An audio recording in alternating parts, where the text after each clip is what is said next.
Hello बच्चों, आपका हमारे चैनल हिंदी वाणी में स्वागत है। पिछले भाग में हमने पढ़ा था कक्षा 8वीं की पाठ्य पुस्तक वसंत भाग 3 का 11वां पाठ। पाठ का नाम है जब सिनेमा ने बोलना सीखा तथा इस पाठ के लेखक प्रदीप तिवारी जी हैं। इस पाठ में बताया गया है कि पहले हमारे देश में मूक फिल्में होती थी। जो चलचित्र हैं, जो सिनेमा है, वह मूक होता था। उसमें किसी प्रकार की कोई आवाज़ नहीं होती थी, केवल देखने के लिए होती थी। लेकिन जब पहली भारतीय सवाक फिल्म बनाई गई जिसका नाम आलम आरा था, वह 14 मार्च 1931 को बनाई गई तथा उस फिल्म के द्वारा फिल्म सिनेमा जगत में एक नए युग की शुरुआत हुई। उसके बाद जो अभिनेता अभिनेत्रियां हैं, उनके कार्यशैली में भी बदलाव आया, क्योंकि मूक फिल्मों के लिए किसी प्रकार के गाने की, किसी प्रकार के संगीत की, आवाज़ की आवश्यकता नहीं होती। लेकिन जब सवाक फिल्म बनाई जाने लगी तो उसके बाद अभिनेताओं का कार्य भी बदल गया और उनकी आवश्यकताएं भी बदल गई। उसके बाद जो भारतीय भाषाएं हैं, जो लोक प्रचलित जो भाषा है, उसका भी प्रचार प्रसार हुआ। उन्हीं में ही फिल्मों की रचना की गई तथा ऐसे अभिनेता अभिनेत्रियों को काम पर लगाया जाने लगा या ऐसे अभिनेता अभिनेत्रियों का चुनाव किया जाने लगा जो गाने में तथा अच्छे अच्छे संवाद बोलने में निपुण होते थे। आज इस भाग में हम इस पाठ से लिए गए अभ्यास के प्रश्नोत्तर पढ़ेंगे। हमारा पहला प्रश्न है, जब पहली बोलती फिल्म प्रदर्शित हुई तो उसके पोस्टरों पर कौन से वाक्य छापे गए? उस फिल्म में कितने चेहरे थे? स्पष्ट कीजिए। चेहरे का अर्थ है कितने लोग काम कर रहे थे, कितने कलाकार उस फिल्म में लिए गए थे। उत्तर है, देश की पहली बोलती फिल्म के विज्ञापन के लिए छापे गए वाक्य इस प्रकार थे। वे सभी सजीव हैं, सांस ले रहे हैं, 100% बोल रहे हैं। 78 मुर्दा इंसान जिंदा हो गए, उनको बोलते बातें करते देखो।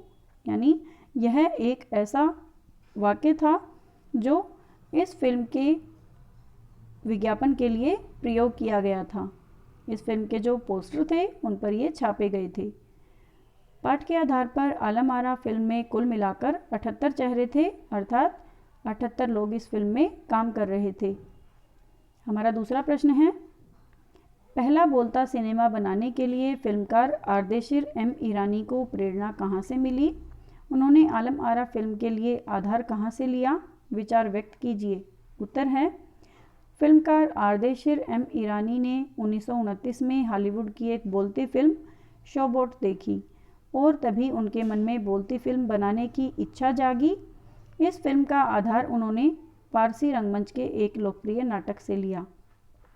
हमारा तीसरा प्रश्न है, विट्ठल का चयन आलम आरा फिल्म के नायक के रूप में हुआ, लेकिन उन्हें हटाया क्यों गया? विट्ठल ने पुनः नायक होने के लिए क्या किया? विचार प्रकट कीजिए। उत्तर है, विट्ठल को फिल्म से इसलिए हटाया गया क्योंकि उन्हें उर्दू बोलने में परेशानी होती थी। पुनः अपना हक पाने के लिए उन्होंने मुकदमा कर दिया। विट्ठल मुकदमा जीत गए और भारत की पहली बोलती फिल्म के नायक बने। हमारा चौथा प्रश्न है, पहली सवाक फिल्म के निर्माता निर्देशक आर्देशिर को जब सम्मानित किया गया और तब जब सम्मानकर्ताओं ने उनके लिए क्या कहा? जब उन्हें सम्मानित किया गया तब उनके लिए कौन से वाक्य बोले गए? आर्देशिर ने क्या कहा और इस प्रसंग में लेखक ने क्या टिप्पणी की है? लिखिए। उत्तर है, पहली सवाक फिल्म के निर्माता निर्देशक आर्देशिर को प्रदर्शन के 25 वर्ष पूरे होने पर सम्मानित किया गया और उन्हें भारतीय सवाक फिल्मों का पिता कहा गया। तो उन्होंने उस मौके पर कहा था, मुझे इतना बड़ा खिताब देने की ज़रूरत नहीं है, मैंने तो देश के लिए अपने हिस्से का ज़रूरी योगदान दिया है। इस प्रसंग की चर्चा करते हुए लेखक ने आर्देशिर को विनम्र कहा है। यानी इतनी बड़ी उपलब्धि हासिल करने के बाद भी आर्देशिर में थोड़ा सा भी अहंकार नहीं आया और उनका जो व्यवहार है वो विनम्र है। हमारा पांचवा प्रश्न है, मूक सिनेमा में संवाद नहीं होते, उसमें दैहिक अभिनय की प्रधानता होती है।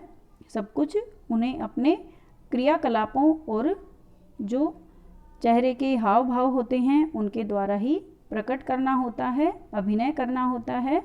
पर जब सिनेमा बोलने लगा उसमें अनेक परिवर्तन हुए। उन परिवर्तनों को अभिनेता, दर्शक और कुछ तकनीकी दृष्टि से पाठ का आधार लेकर खोजें, साथ ही अपनी कल्पना का भी सहयोग लें। यानी जो मूक फिल्में होती थी उनमें तथा जो सवाक फिल्में होती थी उनमें क्या अंतर है? उत्तर है, मूक सिनेमा ने बोलना सीखा तो बहुत सारे परिवर्तन हुए। बोलती फिल्म बनने के कारण अभिनेताओं का पढ़ा लिखा होना जरूरी हो गया। यानी जब फिल्मों में आवाज़ आ गई, जब सवाक फिल्में बनने लगी, तब अभिनेता ऐसे लिए जाने लगे जो पढ़े लिखे होते थे, क्योंकि अब उन्हें संवाद भी बोलने पड़ते थे। दर्शकों पर भी अभिनेताओं का प्रभाव पड़ने लगा। नायक नायिकाओं के लोकप्रिय होने से औरतें अभिनेत्रियों की केश सज्जा तथा उनके कपड़ों की नकल करने लगी। दृश्य और श्रव्य माध्यम के एक ही फिल्म में सम्मिश्रित हो जाने से तकनीकी दृष्टि से भी बहुत सारे परिवर्तन हुए। यानी जैसे आजकल के ज़माने में हम अपने आदर्श के जैसा ही बनना चाहते हैं, या किसी लोकप्रिय अभिनेता या अभिनेत्री के जो केश सज्जा है, जो बालों का सजाने का तरीका है तथा कपड़े पहनने की जो तरीके हैं उनकी नकल करने लगते हैं, इसी तरह से उस समय भी यही प्रचलन में आ गया था। हमारा छठा प्रश्न है, डब फिल्में किसे कहते हैं? कभी कभी डब फिल्मों में अभिनेता के मुंह खोलने और आवाज़ में अंतर आ जाता है, इसका क्या कारण हो सकता है? बच्चों, कई बार आपने ऐसी फिल्में देखी होंगी जो किसी दूसरी भाषा में होती हैं तथा उनका रूपांतर किसी दूसरी भाषा में कर दिया जाता है। जैसे हम हॉलीवुड की फिल्में देखते हैं या दक्षिणी भारत की फिल्में हिंदी भाषाओं में जो रूपांतरित की जाती हैं उसमें देखते हैं, तो हमें पता चल जाता है कि जो अभिनेता है उसका जो बोलने का तरीका है, उसके जो होठों का हिलना है जो वो अलग है और जो हमें आवाज़ सुनाई दे रही है वो अलग है। तो इन्हीं फिल्मों को डब फिल्में कहा जाता है। उत्तर है, फिल्मों में जब अभिनेताओं को दूसरे की आवाज़ दी जाती है तो उसे डब कहा जाता है। कभी कभी फिल्मों में आवाज़ तथा अभिनेता के मुंह खोलने में अंतर आ जाता है, क्योंकि डब करने वाले और अभिनय करने वाले की बोलने की गति समान नहीं होती या किसी तकनीकी दिक्कत के कारण ऐसा हो जाता है। उम्मीद है बच्चों आपको अभ्यास के ये प्रश्नोत्तर समझ में आ गए होंगे। आपको हमारा यह वीडियो कैसा लगा आप हमें कमेंट करके ज़रूर बताएं। यदि यह वीडियो अच्छा लगा तो आप इसे अपने दोस्तों के साथ ज़रूर शेयर करें। धन्यवाद।